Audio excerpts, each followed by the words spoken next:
Aconteceu um desgoverno, Léo. Bom dia a todos, Miguel, Davi. Aconteceu o desgoverno, aconteceu que o que já era ruim no começo do ano passado, com um governo omisso e que literalmente joga contra a contenção da pandemia, piorou. Durante o ano passado inteiro, nós fomos testemunhas de diversas tentativas mesmo do governo federal de boicotar medidas restritivas que poderiam ter tido um efeito positivo na contenção da pandemia.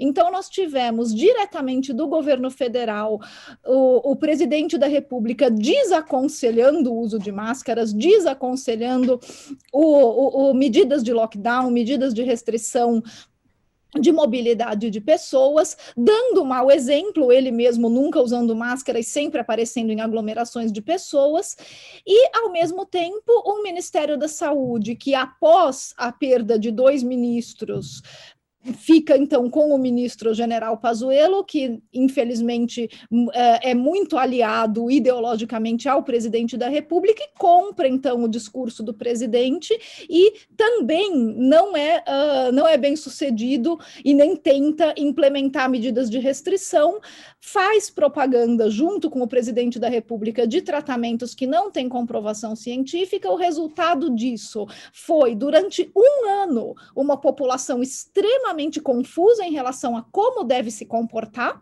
sem saber se tem remédio ou não tem remédio, e para coroar tudo isso, Léo, a falta de planejamento na aquisição de vacinas em acordos que fossem suficientes para suprir a demanda de uma população como a nossa. Então, é um governo que não fez nada, quando fez, jogou contra e deixou de fazer uma aposta realmente eficiente em vacinas na quantidade adequada, quando fez um único contrato internacional com uma única empresa, e que se a gente fosse depender só do contrato feito com a AstraZeneca, a gente estaria numa situação ainda muito pior do que está hoje, porque, por sorte, a gente teve também a Coronavac com um acordo feito pelo governo de São Paulo. Então é isso, Léo. O que aconteceu foi falta de governo. Nós não temos governo para nos liderar diante dessa pandemia. Miguel, bem, além dos números altos, não estamos falando apenas de números altos, mas estamos falando de números que estão escalando, né? Não é um número que não está alto e está estável. A gente não está num topo de um platô, no topo da curva de forma estável, numa situação de estabilidade. Está aumentando. Para onde a gente vai? Para onde isso vai se desenrolar, né? Quais são os prognósticos a partir de agora, considerando a situação que a Natália colocou? Bom, primeiramente, Sakamoto, muito obrigado pelo convite. Bom dia a todos, Natália, Davi, aos ouvintes. Bom, evidentemente, o Brasil está na contramão do mundo nesse momento, né? Nós alertamos no Comitê Científico do Nordeste, no começo de novembro, que todo o país estava sincronizando, devido às campanhas eleitorais, às aberturas sem normas feitas aqui no Brasil. Todas as regiões, pela primeira vez na história da pandemia, estavam sincronizando simultaneamente, ou seja, os casos estavam crescendo ao mesmo tempo.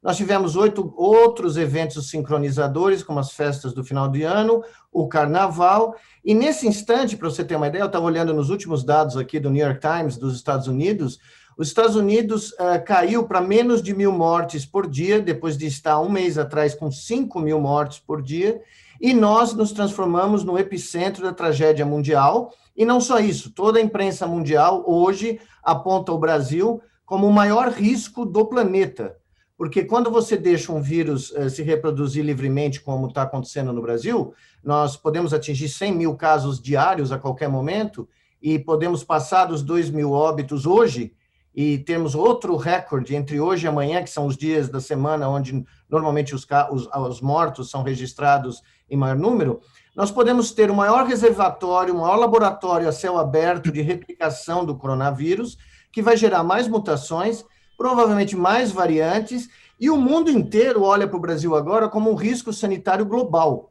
Pelas razões que a Natália deixou muito claro, o governo federal, evidentemente, não fez nunca nada. Os políticos brasileiros ainda não vivem no século XXI, eles não entenderam a dinâmica e o tempo da ciência e da biologia, Na realidade, a biologia dá de 7-1, né? Quando a política bate de frente com a biologia ganha de goleada, né? E o que nós temos nesse momento é a necessidade imperiosa de um lockdown nacional. Não há como escapar disso. Eu comecei a falar disso no começo de janeiro, agora especialistas do Brasil inteiro, do mundo todo, recomendam um lockdown nacional e nós precisamos aumentar o número de vacinados pelo menos 10 vezes no Brasil. Nós precisamos chegar a 2 a 3 milhões de vacinados por dia, como os Estados Unidos conseguiu fazer, como a Natália deixou claro, com todas as vacinas aprovadas, eficazes e seguras por órgãos internacionais, como o FDA americano, o CDC europeu, a Anvisa, evidentemente, mas não podemos ficar dependendo de duas vacinas somente.